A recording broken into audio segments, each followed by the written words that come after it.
Mr. Mean lived up to his name. He lived in what could have been a nice house, but wasn't. He never painted it, or mended the windows, or repaired the roof.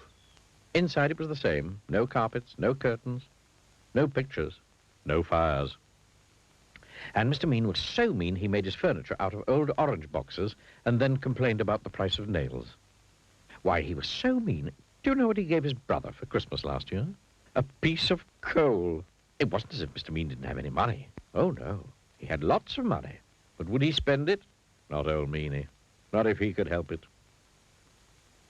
One day he was sitting in his gloomy kitchen having a gloomy meal when there was a knock at the door. Drat, he said, because he didn't like people. Drat and bother. He opened the door, and there on his doorstep stood a wizard. A rather fat wizard. "Hello," said the wizard.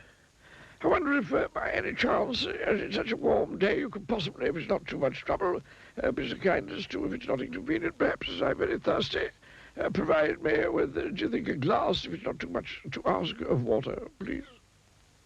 He was a very wordy wizard. "No," replied Mr. Mean rudely, and shut the door in his face.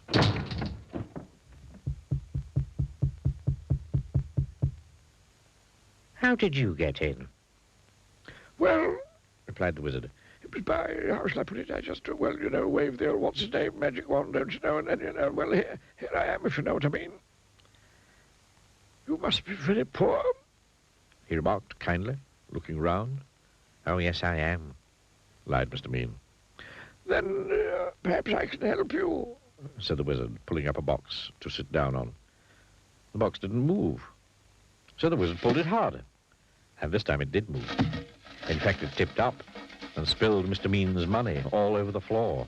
Well, well, well, well. Well, well, well, well, well, well, well, well, well. It would appear to me that you, sir, are an old meanie. Mr. Meanie didn't hear him. He was too busy scrabbling all over the floor trying to pick up his money.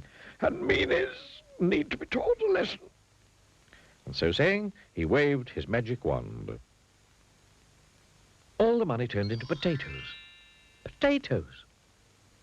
"Oh, dear. Oh, dear me. Oh, dear me. Please turn my money back into money.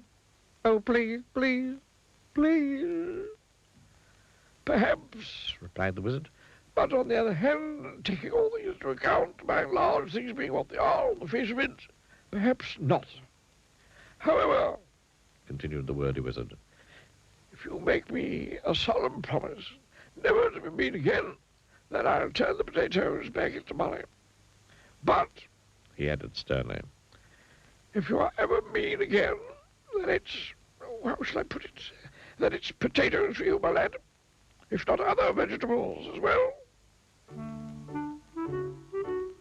The following day, Mr. Mean decided to walk to town. He never took the bus, because that cost money. On the way, he met an old washerwoman carrying an enormous bundle of washing. "Oh, please, please, kind sir," he said. "Could you possibly help me to carry this washing? It's so heavy." "No," replied Mr. Mean. "It's your washing. You carry it." But as soon as he'd said that, he felt a tingling in his nose.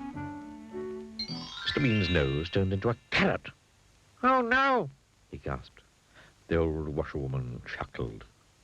And then Mr. Mean remembered the wizard's words. "Yes, oh yes," he cried in a panic. "Of course I'll help you, of course." And the carrot turned back into a nose, and off he went. The old washerwoman chuckled again and turned back into the wizard. It had been him all along, you see. Then Mr. Mean passed by a cottage garden. In the garden there was an old man chopping wood. Excuse me, he called. "Could you give an old man a bit of a hand, young fellow, my lad?" "No," replied Mr. Mean. "It's your wood. You chop it."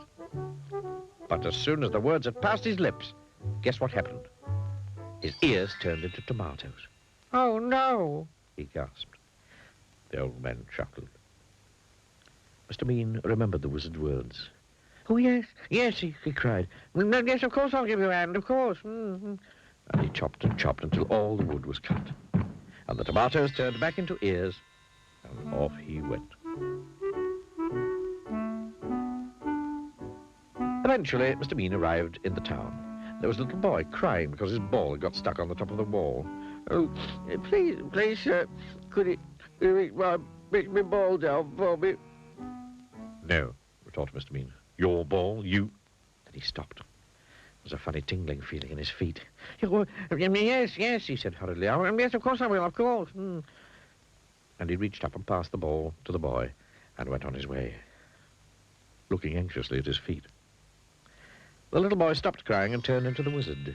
I think, he said to himself, I think that Mr. Mean, by and large, is beginning, if I'm not very much mistaken, to be not quite so mean. And I think, although I could be wrong, although I never am, that he has, thank goodness, learned his lesson. And you know something? Mr. Mean had learned his lesson. Today, he's nothing like so mean as he used to be. And he doesn't keep his money in a box in the kitchen anymore. Today, his house is mended and painted and spick and span.